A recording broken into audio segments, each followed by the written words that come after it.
Shalom dan selamat pagi saudaraku. Puji syukur kepada Tuhan, pagi ini kita dalam keadaan baik, sehat, penuh sukacita dan berkat Tuhan melimpah.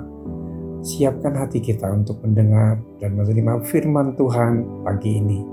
Mari kita berdoa. Tuhan Yesus, kami bersyukur untuk kebaikan-Mu.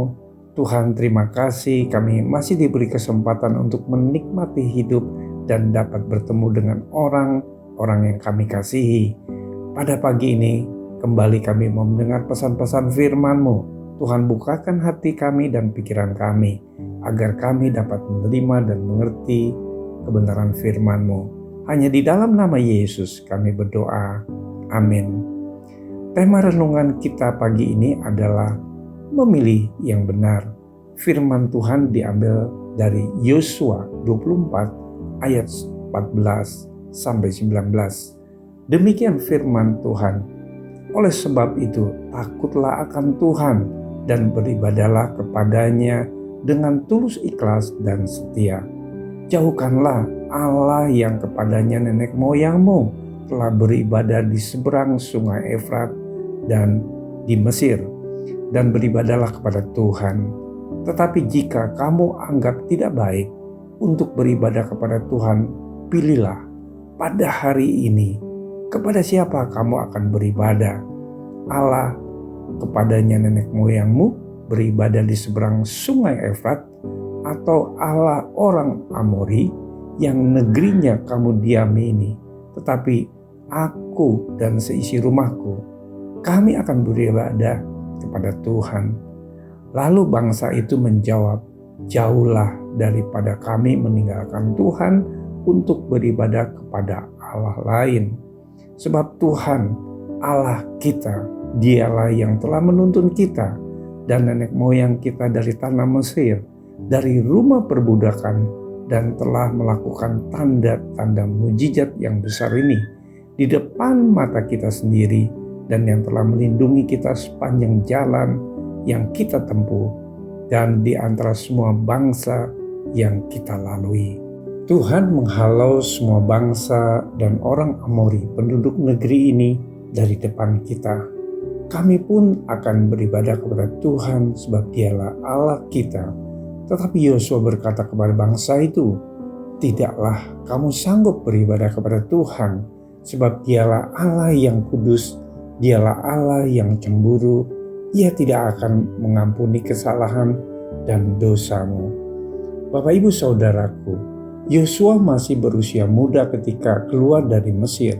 Yosua adalah asisten pribadi Musa yang setia selama 40 tahun mengembarakan di padang gurun, dan termasuk dalam 12 orang yang ditugaskan Musa mengintai negeri Kanaan selama 40 hari.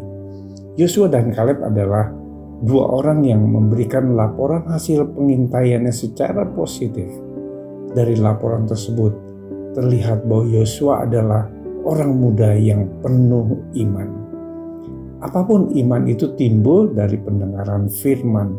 Artinya iman dalam diri Yosua terbentuk bukan secara kebetulan atau terjadi secara instan, melainkan ada harga yang telah dia bayar, yaitu melalui persekutuan yang karib dengan Tuhan.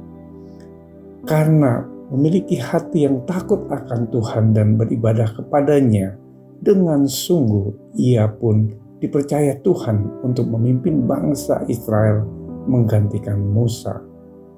Kuatkan dan teguhkan hatimu, sebab engkau akan masuk bersama-sama bangsa ini ke negeri yang dijanjikan Tuhan dengan sumpah kepada nenek moyang mereka untuk memberikannya kepada mereka. Dan engkau akan memimpin mereka sampai mereka memilikinya. Saudaraku, Tuhan menghendaki kita pun membuat pilihan hidup yang benar seperti Yosua, yaitu beribadah kepada Tuhan. Definisi ibadah adalah perbuatan untuk menyatakan bakti kepada Allah yang didasari ketaatan untuk mengerjakan perintahnya dan menjauhi larangannya. Bukan sekedar melakukan kegiatan atau aktivitas gerejawi.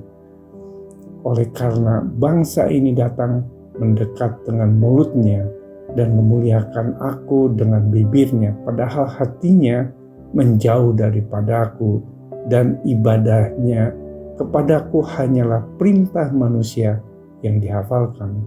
Ibadah sejati adalah hidup yang dipersembahkan kepada Allah. Kamu mempersembahkan tubuhmu sebagai persembahan yang hidup, yang kudus, dan yang berkenan kepada Allah. Itulah ibadahmu yang sejati. Hidup yang dipersembahkan berarti dimanapun, kapanpun, dalam situasi apapun kita mau tunduk sepenuhnya dalam pimpinan Roh Tuhan yang kudus. Berarti kita mau dipisahkan dan dikhususkan untuk Tuhan. Mari saudaraku, kita memilih untuk beribadah kepada Tuhan dengan hidup dalam ketaatan dan tidak berkompromi dengan dosa. Mari kita berdoa. Tuhan, terima kasih untuk renungan firman-Mu pagi ini. Tuhan Yesus, kami percaya kepadamu bahwa Engkau adalah Tuhan dan Juru Selamat kami. Kiranya Roh Kudus membimbing kami supaya memiliki hati yang mengasihi Tuhan dan setia melakukan firman Tuhan. Di dalam nama Tuhan Yesus kami berdoa. Amin. Selamat beraktivitas. Tuhan Yesus memberkati.